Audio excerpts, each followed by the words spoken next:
Hello friends and welcome to Tamil football. So AFF வந்து ஐஎஸ்எல்லோட dates அப்புறம் super கப்ஸோட டேட்ஸை வந்து confirm பண்ணியிருக்காங்க. ஐஎஸ்எல் வந்து டிசம்பர் எண்டில் ஸ்டார்ட் ஆகும்னும், சூப்பர் கப் வந்து அக்டோபர் 25 அன்றைக்கி ஸ்டார்ட் ஆகணும்னு சொல்லியிருக்காங்க.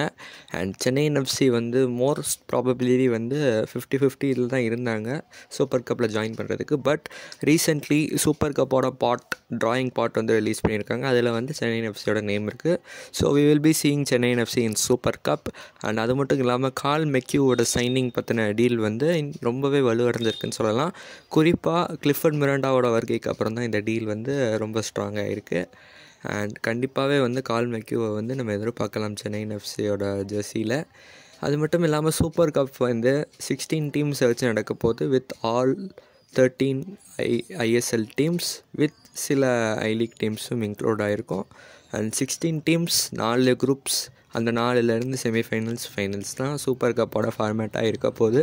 இது மட்டும் இல்லாமல் சென்னை எஃப்சி ஃபாரினர்ஸில் டேனியல் சீமாச்சுக்குவை வந்து மோஸ்ட் லைக்லி சென்னை எஃப்சி வந்து ரீடைன் பண்ண போகிறாங்கன்னு நிறையா சோர்சஸ் வந்து சொல்லிக்கிட்டு இருக்காங்க. இவரோட கெரியரில் நிறைய ups and downs last year இருந்துச்சு. பட் சென்னை எஃப்சி இப்போயும் இந்த டிசிஷனை வந்து போல்டாக எடுத்திருக்காங்க. இதை பற்றி நீங்கள் என்ன நினைக்கிறீங்கன்னு கீழே கமெண்ட்ஸில் சொல்லுங்கள். அது மட்டும் இல்லாமல் சென்னை எஃப்சியோட ப்ரீ சீசன் வந்து அக்டோபர் 1st வீக் ஸ்டார்ட் ஆகும் அப்படின்னு சொல்லியிருக்காங்க. So let's wait and see என்ன நடக்குது அப்படின்னு. அப்போ நான் கூடிய சீக்கிரமாகவே வந்து நம்ம அஃபிஷியல் அனௌன்ஸ்மெண்ட்ஸை வந்து எதிர்பார்க்கலாம். வீடியோ பிடிச்சிருந்தால் லைக் பண்ணுங்கள். உங்களோட தாட்ஸ் என்னன்றதையும் கீழே கமெண்ட் பண்ணுங்கள்.